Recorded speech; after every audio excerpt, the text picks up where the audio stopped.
There's a little bit of noise. There is a little bit of noise. Okay, I think it was my mobile now. Oh. Because I just had it closed, but now I've just put it away. Better. Okay, anyway. That's a good start. Hello. As you guys know, we will be having a discussion today about spiritual awakening. And I have Mel Stevens with me. We'll just do a short introduction. It's a live podcast episode so that people can join and have some questions at the end. But obviously, it will be available to watch on replay. So, yeah, if you want to just do a quick introduction, Mel, that would be cool. Yeah, thank you very much. So I'm Melanie Stevens. I'm a spiritual mentor, Reiki master and tarot reader from Devon.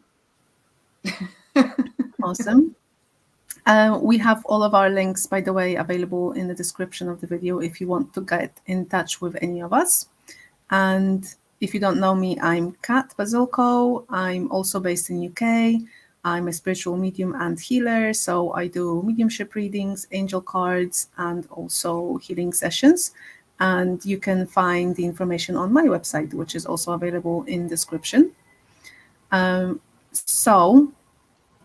Just a little bit of housekeeping to start with, just to let you guys know that because this podcast or discussion is being recorded live, that means that we welcome your questions, but we will be open for those questions at the end of the discussion. So whilst you're watching, if you're watching us live and you come up with some questions, maybe just jot them down for now, and then when we'll tell you that it's time for the questions, then you can post it up. Otherwise, I just don't want it to get lost anywhere. Okay, so we're talking about spiritual awakening today. I think it's quite it can be a buzzword around as well. I think a lot of people, or from what I can see anyway, mentions that quite a lot these days. And so I wanted us to have a little chat about it and what it looks like, what is even spiritual awakening, how can you know if you are going through one, and maybe what to expect, and stuff like that.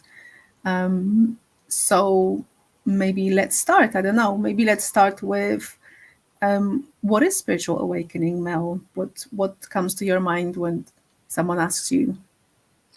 Yeah, so it's a phrase that encompasses so much. It's pretty huge. And when I think about all of the different aspects of a spiritual awakening, it's quite big. But in a nutshell, for me, the awakening is a journey that we go on. It sounds like it's some sort of episode that you have. Oh, I've had a spiritual awakening, like it's instant, and it's not. It's the beginning of your spiritual journey, and it starts very often. People start on their awakening journey when they lose a loved one, or they're faced with some sort of trauma that makes them suddenly question everything that they perhaps didn't question before. So it might be that you get to the stage where, you know, we're constantly being distracted in our lives with get a job, find a partner, have kids, settle down. We're always looking for that next goal and that next achievement. And for me, the awakening starts when we start to question, why are we doing all this? What else is there? What's the purpose of this? Why have we all come here to just do this? Is this it? Is this why we're here? And it's when you start to question everything in a curious way, just sort of getting curious about why we behave the way we behave, why we try and find happiness in external things when external things only bring happiness for a short period of time and then it goes. And then when we shift that focus to within, to how we feel about life and how we feel about our purpose, and if we've got a purpose, that for me is the spark of the awakening journey, which can last a very long time. I'm probably in my 4th year of mine now, and I'm still going through it. People might think, oh, but you're working in the spiritual realms now. Surely that means you've come through the other end. But I don't think I have. I think it's something that we're always working on ourselves and uncovering things and realizing things and having those epiphanies. And it's a journey. Yes, definitely. I agree with that it's a journey. It's not something that I was going to say it's not something that happens overnight, but also in a sense, sometimes it can originally something might be sparked overnight. And like you said, it often happens when we go through some sort of a crisis, whether it's a personal crisis, maybe loss of someone, but maybe a loss of just purpose in life, or believe that whatever it is that you're doing actually doesn't make sense anymore. And I listen to a lot of podcasts, and that are kind of covering topics of spirituality and all of it, everything to do with spirituality. And I've heard that many people that are asked about their awakening is some sort of a crisis, but it honestly, it can be so different from every single person. Some of them mention a sudden experiences that are very out of this world, and they happen like once at night, or in a time, within like 3 days, consecutive 3 days. That also can happen, but it doesn't have to. It can literally take years until of preparation almost, and just different things happening in your life until you just become or sort of reach that stage of when you could call yourself, wow, now I can see. Because I suppose the term awakening, what is that about? It's about, I feel the way I understand it, it's about, to illustrate it, it's almost like you suddenly open your eyes that there is so much more to this life. And I think it goes down to the fact that actually I am a soul in a human body rather than a human, or just a human even, which is why things like you mentioned, your things that you've been maybe chasing up until now in your life, in your physical life. So I suppose many of us, if not most of us, when they chase something, it's a lot of times career, right? So we're chasing something in the professional world, which usually has some sort of a purpose of, let's make more money, for example. And then we maybe, it's kind of like our compass as to where to go and what to do, and which has nothing wrong with it at all. But I suppose when you suddenly are aware that there's more to life, and that we're actually souls that just descended and started and are experiencing what life is, your perspective completely changes. And so maybe something that you called your purpose before and was in line with your career now is not necessarily related to your career so much anymore, for example. Yeah.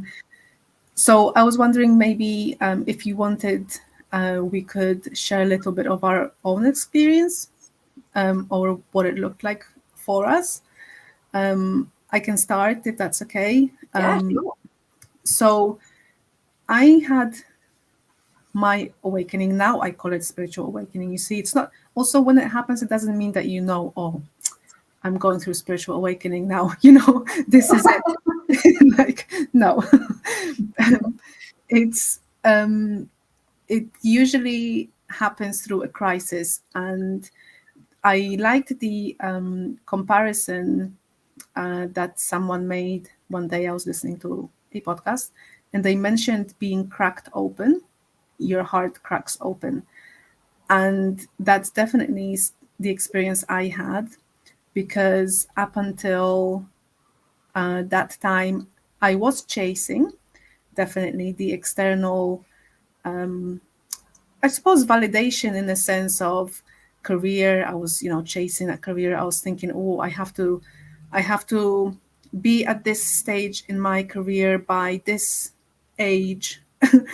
And if I'm not there right now, then I'm doing something wrong. And then I was listening to a lot of advice, because I was trying to build a business at the time. And I was trying to find, all the instructions and directions and advice from all the people that are, the experts in the world of business and marketing. And I had no trust whatsoever in myself, right? Because I would go to the experts, I would listen to them, I would do what they said. And I was so caught up in that at some point I really went so deep that I have spent a load of money that I didn't have. And the thing is that I really believed at the time that this is the right thing to do, because I mean they're saying that it's going to work, therefore who am I to question, right? And it and in the meantime, at the same time, I went to the spirituals church with a friend of mine, because we were both interested in all of the, let's call it woo-woo subjects. So I was very much into numerology, astrology. He was the same. And we're like, oh, I heard about the spiritualist church. I'm like, oh, that's another thing to add on the list. Let's check it out. Um, and so it was kind of like happening at the same time. I have realized also during that time that I started to feel really, I think that the main drive for me was that I wasn't seeing the effects.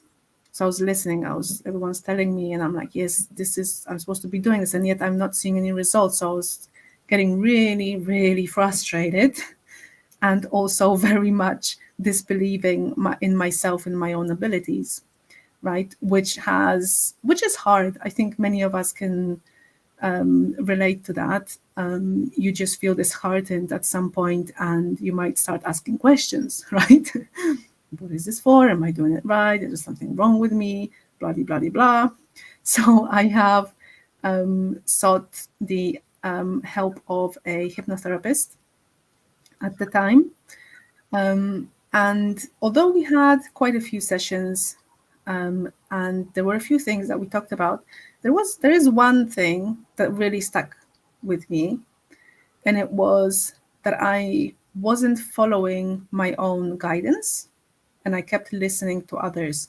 And when I say others, that's people in your life, that's, I don't know, teachers, media, books, like, people outside of you. It could be anyone, right? It doesn't have to be your family necessarily, but just everyone outside of yourself.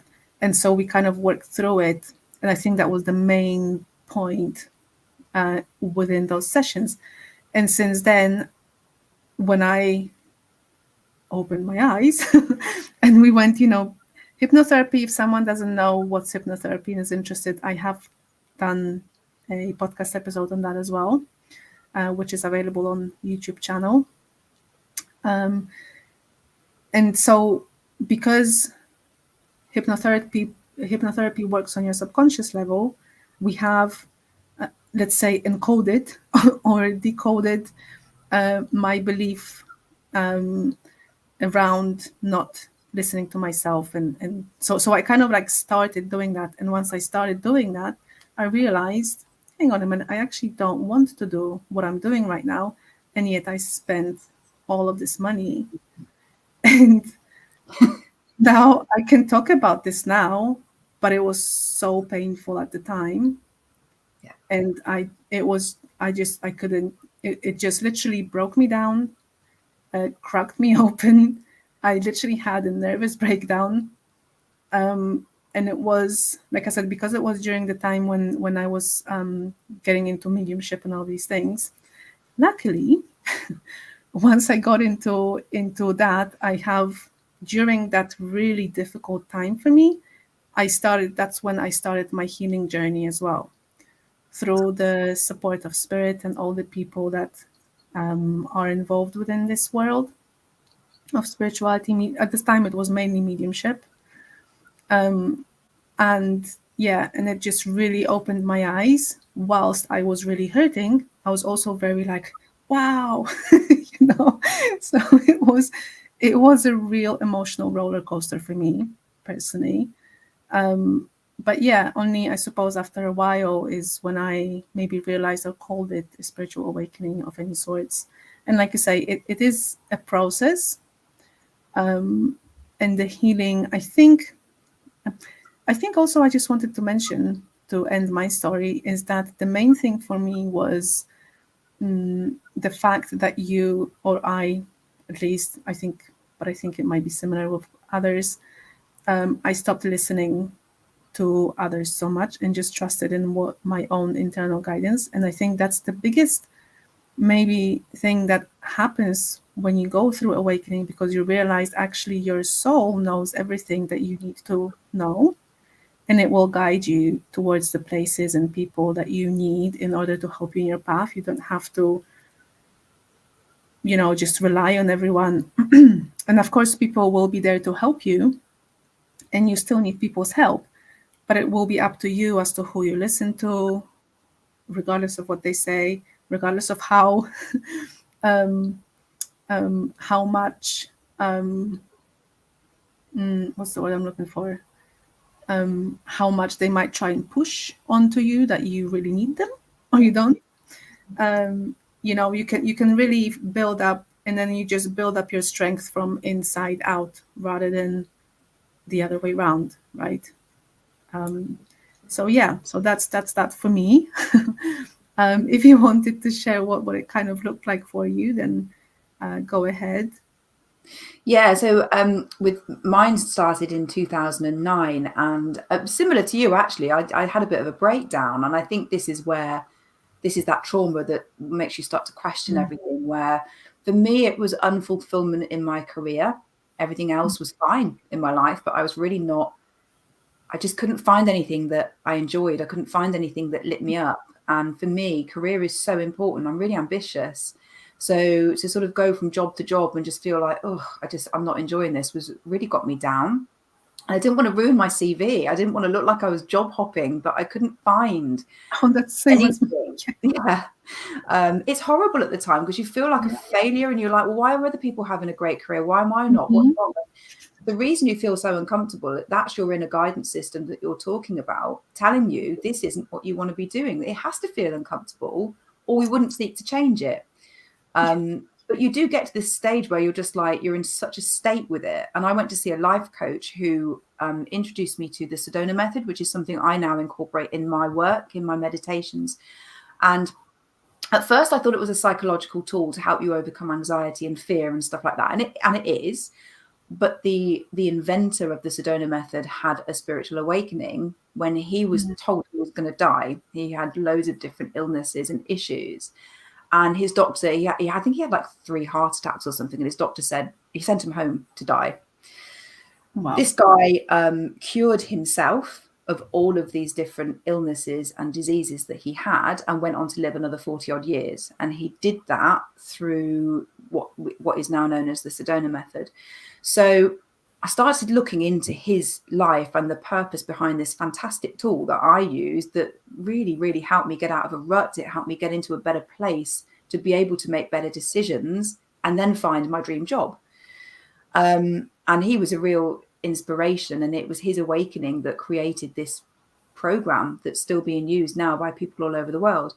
But in addition to that, my life coach introduced me to people like Eckhart Tolle, a spiritual teacher who's loads of incredible, like, best-selling books that have been translated into different languages all over the world.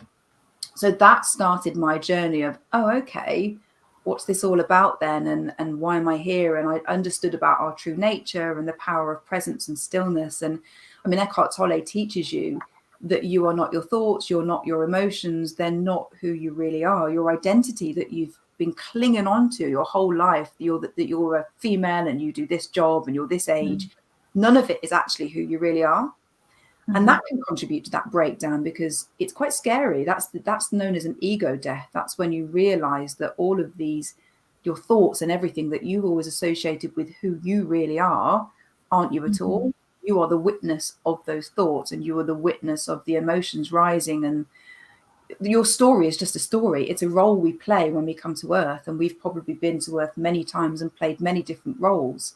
And we might have had roles in other parts of the universe as well. And that realization is empowering but terrifying at the same time, because it does break down all of your previously held beliefs, everything you've been told in your whole life by society, by teachers, by everybody. So that for me, 2009, so I was 28, that was the start. And that kick-started everything for me. But then it really escalated in 2019, 10 years later, when I started learning Reiki. I started having experiences. I started to talked to my guides. I saw golden orbs floating in front of me, which I believe was an angelic visitation at the time.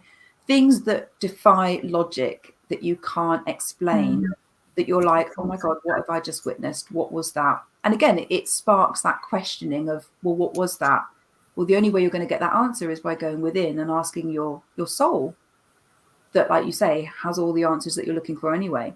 So you stop seeking answers from the internet, from books, from other people, and you start realizing, okay, that's useful, that's great, but you're only going to get to the truth when you turn that focus inward and sit quietly and ask, and then you'd be amazed at the answers that you're given when you give yourself space.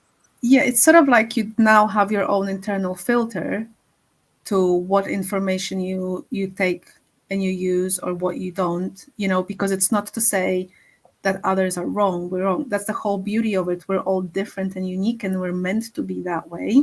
So the whole, way of living, when we were trying to fit into society and follow certain rules, right? It just dissolves, and you just realize that actually we're all completely unique by design, because we're meant to be unique, because we all have a different role to play. We have a different path to take. And it's completely normal to do things your way, whilst just picking and choosing the snippets of what is right for you to do right now, or incorporate in your life, and what just leave. And if you leave it, it's okay, no matter how much someone might shout that you must do this to receive this result or whatever, and I like that you mentioned things that you saw. You started seeing things and feeling that defy logic, and I think that's another really big thing that happens when you realize actually logic is not the king, which we've been taught and learned, and this is the way of life actually right now still in most societies, if not all of them, I don't know, but we all base our trust mostly on logic, facts, everything that you can see and touch and physical, and that is the only truth that there is, and we're not putting much value into anything that isn't logical, because we can't comprehend it logically. Just because we can't explain it, or we can't quantify it, or we can't count it, or see it, and all of these things, and we've never put that much value onto those things, and until you awaken, which I also describe as just being more aware. You're just aware of the wholeness of who we are really, and how the wholeness of life really, and how much of the let's call it, I don't know, mystical, unseen, is actually at play and affecting our life. And actually, so we put for instance imagination on the back burner. Oh, it's just imagination, so it's not real. The concept of real in itself is very like, it's not, just because something is physically visible or something doesn't mean that it's real in that sense. I don't know, you know what I mean? I'm getting into the whole illusion thing. Yeah, and what's to say, I mean, even our language that we use, seeing is believing. Is it though? What about feeling? Yeah. But what's to say that when I close my eyes in meditation and I'm seeing things, what's to say that's not real and this is all imagination? Why is this just because I'm looking at something in front of me rather than looking at something with my eyes closed? I'm still looking at it. And that's a very good example I always think about is, when you look for something in your house, for instance, but you don't have the mental picture of it, you're not going to see it, you'll miss it.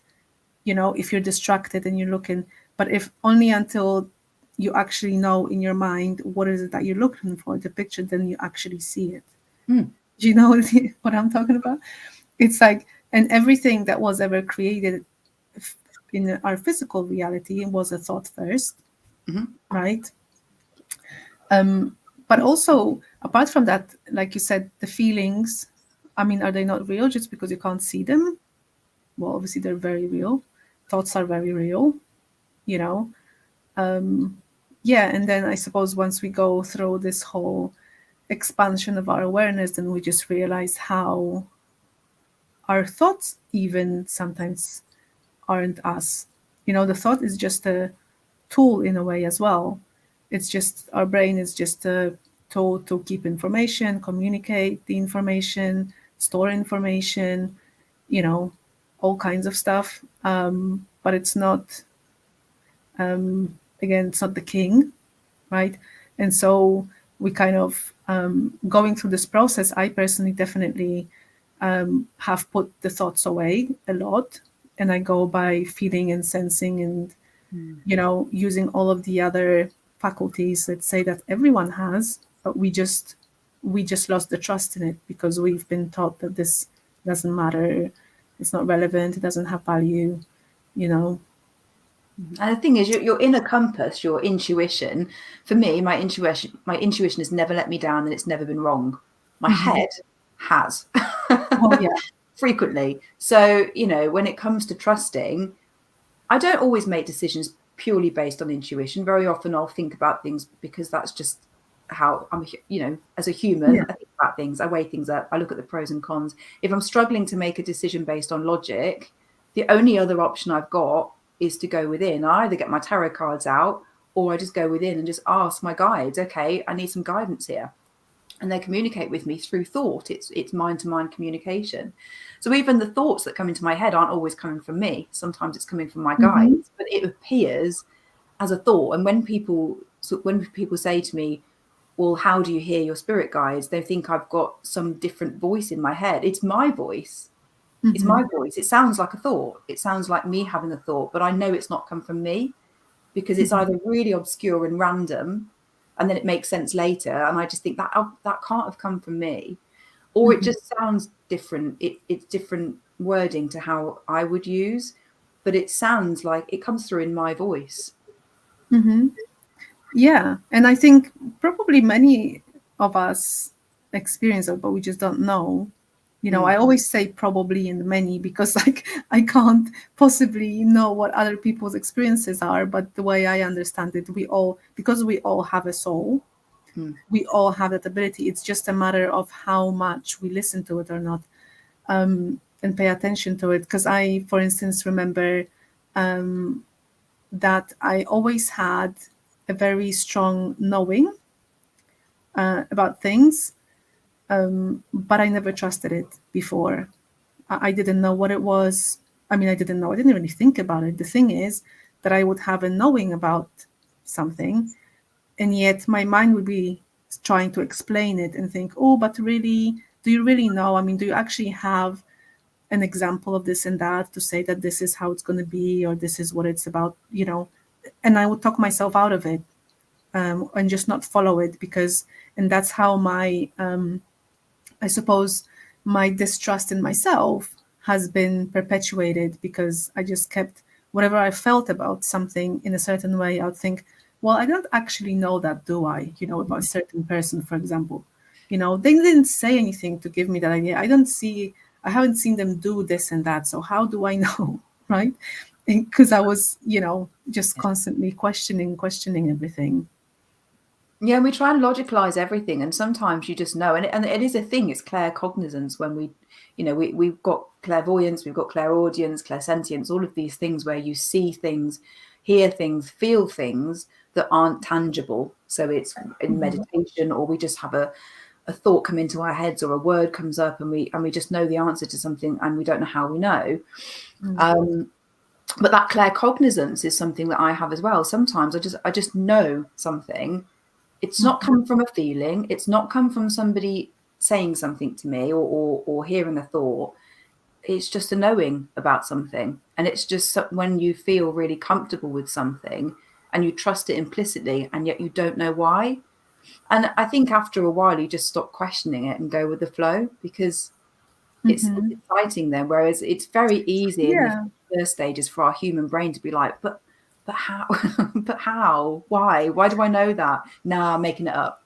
Yeah, exactly. Yeah, that happens. Oh, I'm making it up. It's just my imagination. I used to think I've got a very vivid imagination, because I can think up anything or whatever. But And I was also going to say that when we start listening to our internal cues, life does become easier. I just thought, because that was the very one of the biggest, I think, maybe surprise, I don't know, or lessons, or something that just honestly gave me a huge relief, was realizing that, because up until then, until that awakening in awareness that I had, oh my God, I felt hard. Life was so hard.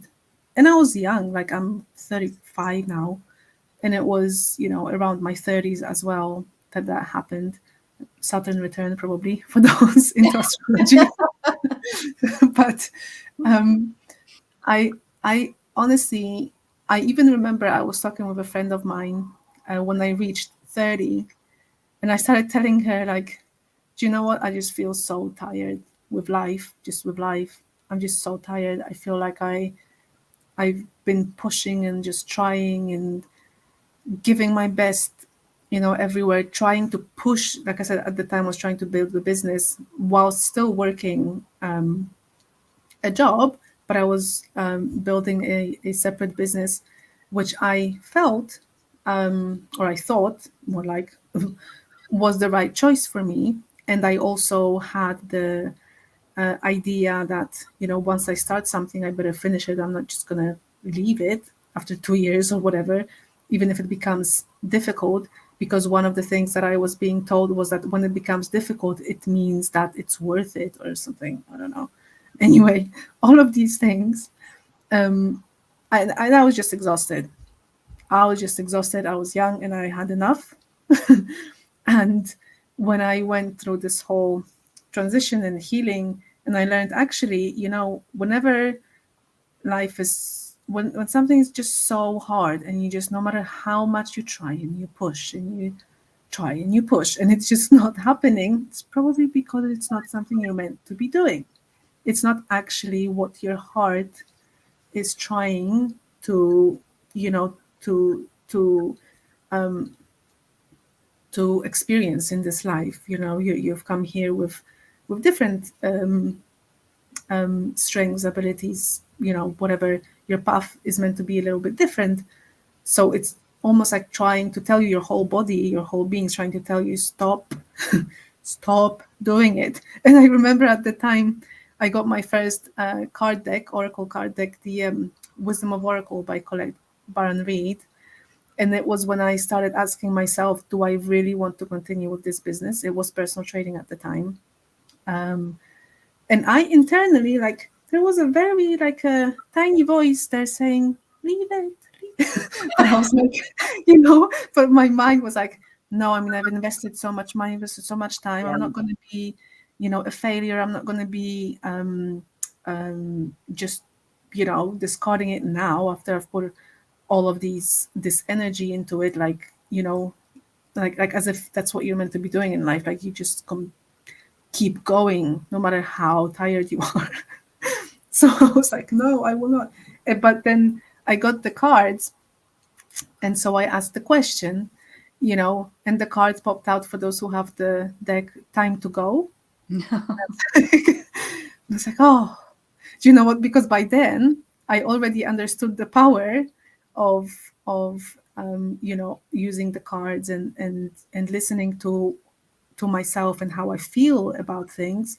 And once it came up, and I felt so relieved. I'm like, finally, like, something in a sense outside of me, because it was a card, but I pulled the card, told me it's time to go. And I'm like, yes, thank you. Thank you. If it's a relief, that Yeah. also tells you something. And I think there's a thing in our society where we're sort of told, if you don't succeed, try again, keep going. Yeah. If something lights you up and you're so excited by it that you're determined because you love it and it doesn't work, and you try a different way and it doesn't work and you keep going, that for me means it is something on your path. And all of the trials and tribulations are part of your soul's growth, because we get the biggest growth through pain, difficulties. That's where we get the biggest soul growth, not through everything being easy, because where's the fun in that? But if you're pushing against something and it feels like you're wading through treacle and it's heavy and it's tiring and you get snappy and that then for me is Different. I'm not meant to be doing this. That's Yeah. not to say everything on your path is meant to be easy. I don't believe it is. Mm. But you know, when something happens and it goes a bit wrong, and you just accept it and you go, oh, okay, there was a lesson in there for me, then I've learned something. Even the bad stuff does it flows because it's meant to be on your path. So there's a Mhm. difference between something Yes. feeling hard work and heavy. It's that heavy Yeah. energy. Yes. I think it's also like the difference between, like you say, if you're actually following something that lights you up and you really know, wow, I love doing this, but then you have challenges on the way, then you'll be happy to, grit down maybe if you have to sometimes and go over the challenges and, take rest when you need to and whatever, but you still feel the fire and the excitement for whatever it is that you're doing, Yeah, right? exactly. Which, yeah, it doesn't mean that there won't be challenges, but they're so different. It's so different than just trying to grind your way through something that just feels exhausting, you know, not just challenging in a positive way. Because I think we all, as people, like challenges. I think if there were no challenges, there would be no fun. I Exactly. mean, And, you know, yeah, if you get stuck into a good challenge, and that's not to say that we don't get frustrated when the tech doesn't work or, Mercury's gone retrograde and we blame it for everything and, that sort of thing. But if you still have that fire in your belly for it, it's on your path. And that's where you hear this phrase, are you on your path or off your hmm path? And if you're off your path, you'll know it because it will just feel like you're lost through walking through fog. It will feel heavy. It will feel burdensome and tiring. And if you're on your path, it flows, whether it's a challenge or it's something enjoyable. There's just hmm a delight in it. It just feels right.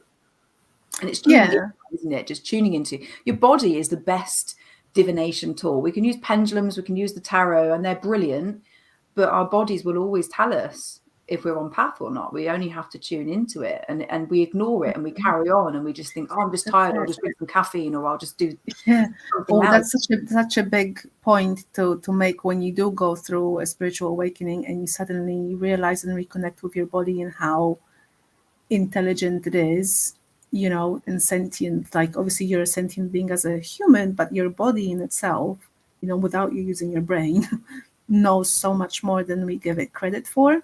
Yeah. And we once because living in our logical state of being, let's call it, we are very much mental beings. So we keep living in our head, right? We keep thinking about decisions, thinking about future, thinking about resolving or fixing a problem, fixing our body. We would look probably, how many of us look in the mirror and they don't like something? Oh, I need to fix this, I need to fix that, because I probably saw someone on TV, in the media and magazine that looks different, and they say that this is beautiful, so now I must fix, right? And we just never stop and appreciate as to how our body is actually keeping us alive. Like that, do you ever think about how your heart is beating like all the time without you even thinking about it? Like you digest your food, you do all of these things, but besides all of the physiology, it's it lets you know when you're tired, when you're maybe, if you don't stop, you're probably on the way to some sort of health problem, you know because again, like you said, we would maybe start, I think you said that, sorry, something about fixing and like popping pills or something. Yeah. We have a pain, yeah, or we have a pain, so now we go to a doctor and the doctor gives us pain relief pill or whatever else, without even wondering, well, why did it come up in the first place? Because our body is the extension of our thought and of our soul. It just inhabits the body, and everything that's, let's call it, wrong or forced in any way is really showing itself in our bodies, right? I think another thing that's useful to point out, not that I want to put anybody off going through a spiritual awakening, but a symptom that's quite prevalent. I mean, I don't drink anymore. I don't drink caffeine. I did actually give up caffeine a few years ago, but then I just had like the odd cup, whereas it doesn't agree with me. My body doesn't like it. I don't touch it now. My body doesn't like alcohol. I can feel it burning my stomach when I've had a drink. I just feel like my insides are burning, and I have no tolerance for it anymore. So I know that might put people off a little bit, but it's just one of those awakening symptoms. And I gave up drinking 8 or 9 months ago, not 100%, but I just decided, you know what, it's making me feel a bit rough, so I'll just have the odd one. But pretty much been teetotal for quite a long time now. And I read then somewhere that somebody else said it's a spiritual awakening symptom. It's not just you getting older or something. Your body is physically changing, as well as your frequency, your vibration rising. So you can't tolerate the heaviness of the things that you used to be able to tolerate, and stuff like caffeine and bad food and alcohol suddenly affects you a lot more than it used to. So you might feel more inclined to make those changes far more than you would have done 10 years ago. And certainly that's something that I've experienced, particularly in the last year. And you said that you don't want to put anyone off from spiritual awakening, but I don't think anyone can choose it anyway. Oh, I won't have one of those. I'll keep drinking. I like gin too much. I'm not going to bother with a spiritual awakening. I think, because it's not, again, like I think we mentioned in the beginning, it's not something that necessarily is happening, or you're planning for it, or it's going to happen at this point of your life. It's just, and I don't even know if everyone goes through it, honestly. I don't think you do. I don't. No, I think sometimes we come to have a life to have the experience of having a life, and our soul isn't at the stage where it's ready to awaken on the earth. And so we might come back and have more lives until we're ready. And we're all different ages, if that makes sense. Some of us are old souls, some of us are quite new. And a new soul probably isn't going to come to earth and straight away have a spiritual awakening. They're going to come and experience life on the earth plane, probably many times, until they get to the stage where their soul is ready for that next stage of their evolution, which is to experience a spiritual awakening whilst you're on the earth. So I don't think everybody does. No. And by the way, whoever you are, if you're watching and listening to it, then you probably are. Because that's the other thing, we come across things that are meant for us, and if it's not meant for you, then you probably will never be in your radar. Right. Yeah. And when we find it through that inner compass, we find it sometimes through our spirit guides. We'll just attend the right events. We'll read the right books. We'll meet the right people. The more random, the less random it actually is. The more it feels random. You suddenly meet somebody and have a really in-depth discussion about the spiritual awakening, and you think, oh wow, I wasn't expecting to meet this random person and have this random conversation, which has all been orchestrated. Either by your guides or your higher self decided before you came to the earth, you're going to meet that person on that day, and you're going to have that discussion, and it's going to lead you to discovering more about spirituality, and it's all orchestrated for us. So anybody that's finding they're seeing more things about spiritual awakening, and they're just going to events, and it's probably asking questions, like life questions, right? And like, what am I doing? And they just keep coming across, and also maybe hearing other people talking about it, right? The synchronicities of that. If it keeps coming to you, even I remember when I started doing mediumship very early on, and it was during the pandemic, right? So we had the lockdowns, and there were very long queues at the shops to even go into the shop, because they obviously had to keep up distance and everything. And I was standing in the queue, and the lady behind me just randomly started talking about mediumship, and people, from the other side talking with her. And I was like, I've been coming to this shop for years, and this is the first time anyone ever is even talking about it. Because that's the thing with mediumship. I've heard nothing ever, until I went to that spiritualist church, until I found out that there is a spiritualist church in Swindon, and I decided to go with my friend, and then suddenly everyone around me is like talking about it, So it's just kind of funny how it happens like that. But those are just the signs, right, for you to follow and to confirm, yes, you're on the right track. Just listen, don't just dismiss it, thinking that you're going crazy or something. Whatever it looks like for you. Yeah, and I think, and you can influence that as well. So if you're curious to know more about something connected to spirituality, you can put your thoughts out there to the universe and say, I want to know more about shadow work. I want to know more about awakening symptoms. I want to know more about past lives. And then you'll start to notice things cropping up around you because you've put your thoughts out that that's what you want, and the law of attraction will bring those to you.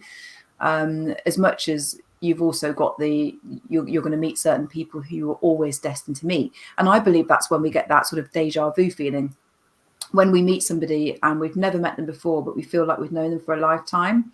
I personally believe that's because that's part of our destiny. That's what we've come here to experience, that you will go to this place at this time, and so will this person, and you'll meet at random, and you'll have a discussion, and that will become a lifelong friend. And these things are, our soul chooses these experiences before we come to earth, and these are part of what we call destiny or fate. It's like that was fated to happen, and there'll be pinpoints in our lives when something will just all fall into place and happen for us, and it feels familiar, and that's what we call deja vu. So I've had a few moments like that in my life. Everybody I'm meant to meet, and the experiences I'm having, I'm meant to have, but some are really strong, and I have met people before, and I've just looked at them and thought, I've never met you before, but I feel like I've known you for my whole life. It's really strange feeling. It's quite nice though. Yeah, it's good. And I was just gonna, because we have another 15 or so minutes, I was just gonna touch upon the shadow work, because you mentioned the word shadow work, and so I thought maybe we can just talk a little bit about shadow work and healing during the spiritual awakening, right? Because what is the healing really like? Why are you cracking open? Why are you going through crisis? I mean, we kind of talked about it a little bit, but I suppose I just wanted to expand on that slightly and just say that I feel that it mostly just brings up, like the spiritual awakening is here to awaken you to who you truly are in the sense of a soul, right? And that means how unique you are in the world, and therefore everything that you have learned up until now from the outside sources suddenly become not you, if that makes sense. It's like I think you mentioned you might identify as a woman, or I don't know, mortgage advisor. Like, I don't know, like, this is who I am. I am 30, I'm a mortgage advisor. This is my identity. And then it actually turns out, well, not really. That's just what you do right now. But who you are, and then what qualities you have, like what qualities are you bringing into this world, might most likely have nothing to do with what you're actually physically doing as a job, let's say, or a career.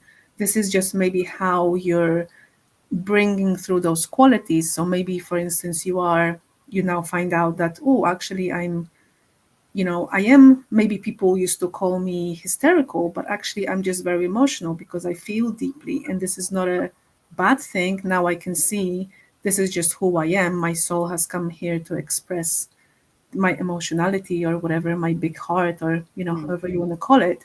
And so I bring it through my work, for instance. And so you almost like approach the work that you do completely differently, and you don't identify yourself with the physical work that you're doing. It's more like what you bring through it. So you end up seeing that whatever you do in your life, whatever you choose to do and it lights you up and makes you happy, is only dependent on what those experiences are meant to be in your qualities. So if you ever felt bad about changing jobs, for example, like in our example, you don't feel bad about it, because you actually know that maybe you were meant to experience all of these jobs. Each of them taught you something, and now you're going to take all of this and put it somewhere completely different, and yet it's still very valuable.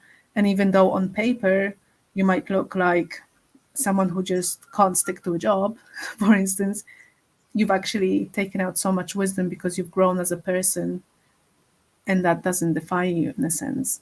Exactly. And all of that stuff comes from ego anyway. And and again, it's part of the awakening to recognize that when you worry that, oh, what will people think of me? Ego. Will my CV look bad? Ego. Why are you worried? You're projecting your lack of self-esteem onto what you think other people are thinking about you, whereas you don't know what other people are thinking about you. So give it up. But your ego is worried about becoming wounded. The ego is worried about somebody saying, well, you've had a lot of jobs, you can't stick to a job. And it's that fear of being offended. And the offended comes from the ego. Because our And true that's the nature shadow work, right? Yeah, it can be, because your shadow work, you're uncovering aspects of yourself. And for me, recognizing, I bought a journal a few years ago to start looking at shadow work, and it just had a lot of prompts, and it got me thinking about what might be in our shadow. And the shadow self is the part of us that we either don't like to show to people, or we've been programmed and conditioned to hide from people. And we've all got stuff in our shadow. A lot of it comes from upbringing, a lot of it comes from school, society, culture. So if you were brought up in my era, and even worse, my parents' era, women were told, you know, little girls should be seen and not heard, was something that I heard quite a lot as a child. Girls should play nicely and sit quietly, and, you know, boys can go and do this, that, and the other.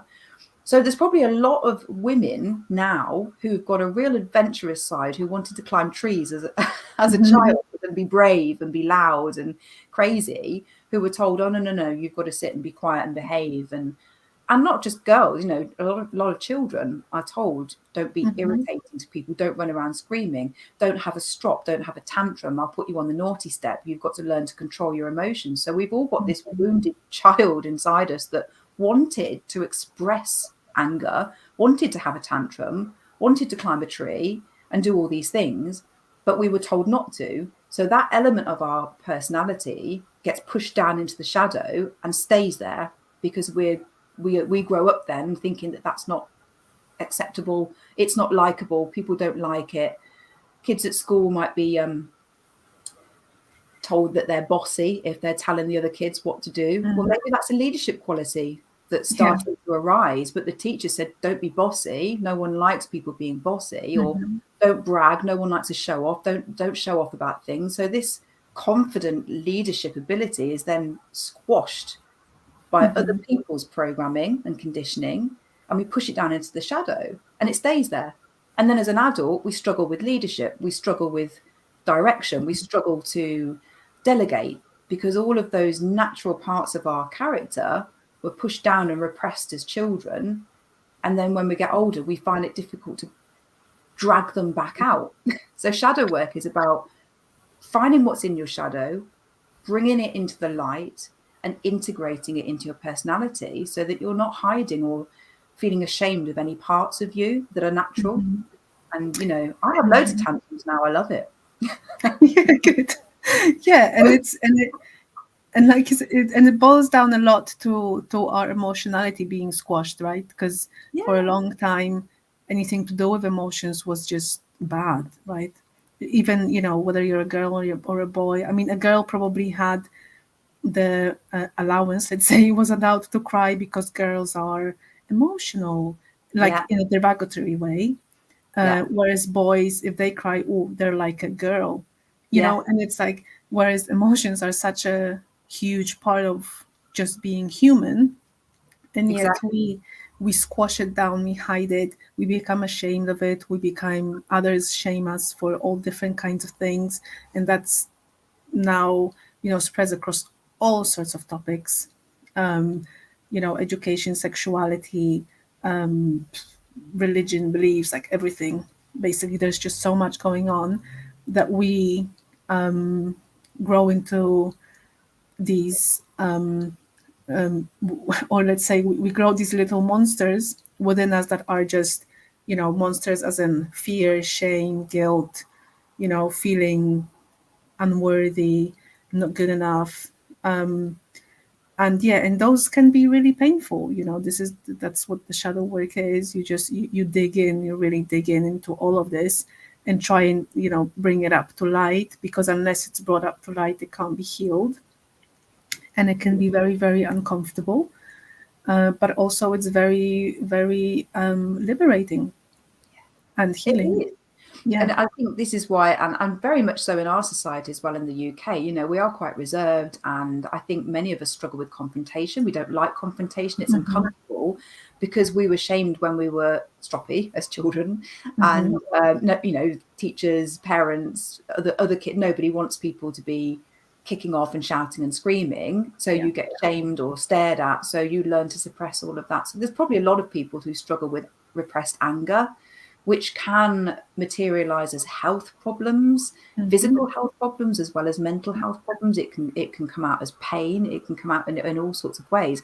So by integrating the shadow, you are healing that aspect of you, and you're welcoming that aspect of you. And even if it's a bit that you've pushed down because you don't want people to see you That's it. having a strop, because you felt embarrassed because people stared at you or thought you were a bit crazy, it's bringing that up and pouring self-love onto it. And I would want to add, actually, anybody that's thinking about doing shadow work, I would only do it if you're already feeling quite confident in yourself. And if you're not, I would leave that alone until you've done some self-love work first and learn to love yourself, and then do the shadow work, because it is uncomfortable, and yet you absolutely use the right word with liberating as well. It's liberating, it's empowering, but it's uncomfortable, and you need to be in quite a strong place before you delve into that kind of work. And you would know when the time is right. Don't think that you maybe should be doing it because you're meant to, because it's a good idea or people talk about it.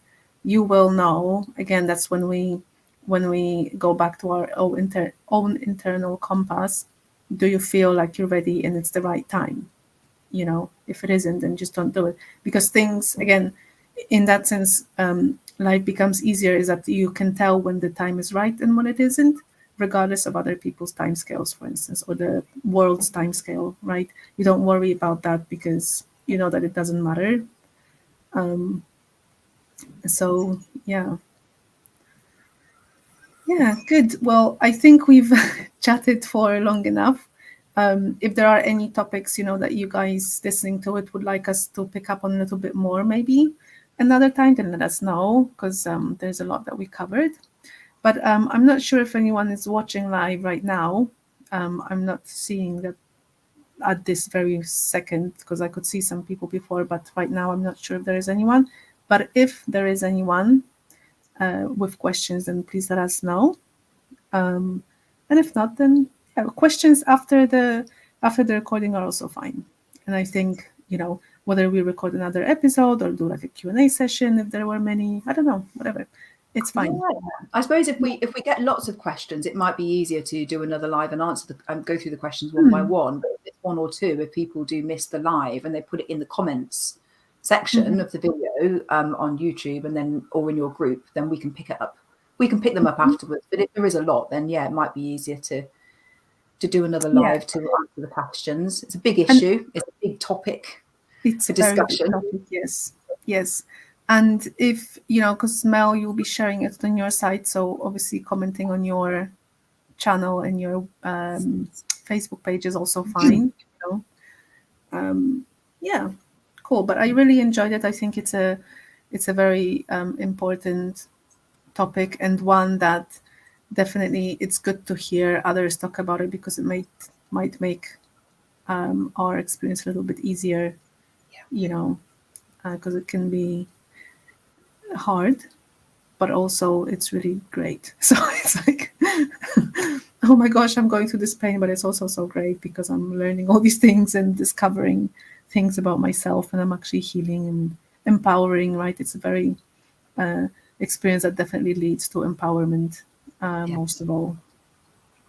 Absolutely, it's definitely worth it. And it's only, like I said earlier, that the painful excuse me, the painful elements are where we get our biggest growth anyway. Biggest rewards, yes. And it's worth remembering that at the time when you're going through it, thinking, oh, I can't stand this anymore. And we didn't talk about today, but we could do another episode talking about existential depression and existential crisis, when you just question, why am I here? What's the point in all this? And that can be really hard. And I've been through that a couple of times, so we could touch on that. And I think that the key thing is finding other people that are talking about it and recognizing why you're going through it, because at the time you're in such a bad place, you don't know why you're going through it. It's once you've come out a little bit that you reflect and think, aha, that's what I experienced. You hear other people talking about existential depression and you recognize, well, that's what I had. I thought it was just regular depression, but it's actually linked to the point of being here and purpose in life and feeling And like. and it's some sort of a prompt and a sign that maybe, it's time, that there's change coming, transition coming. I think that's good to mention as well, because although it might take a while, it, when you're in that state, depressive state, and I can only imagine, you don't have any hope, right? And you just feel like, well, the life has ended, it's ending, there's no point. But yet again, it's there just because there's something else coming that's better.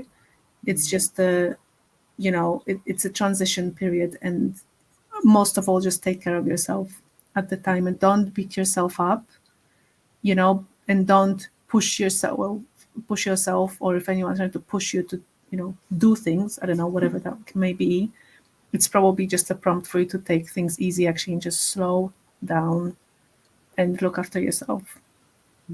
That's when the sort of the self-love and the self-care is really important at that point, because actually when you're in that space, all that matters is you, prioritizing you. And at that point, you absolutely do need to be selfish. Being selfish shouldn't be seen as a bad thing, because we've got to look after ourselves first. We can't look after anybody else unless we put ourselves first. Definitely. Particularly when we're in that space of existential crisis, where we're just like, at the time, you don't want to be here. And it's like being in a big black hole. It's awful, but you do come out of the other end with patience and a lot of self-love and a lot of care. You do come out the other end. It's just part of it. Unfortunately, it's part of the process. Yeah. Okay. Well, okay, I think we'll end here. I don't think anyone has any questions. So it's been lovely speaking to you, Mel. And yeah, you too. Time, I suppose. Thank you, Kat. Thanks for inviting me on. Thanks, everyone. Okay, take care. Bye. Bye.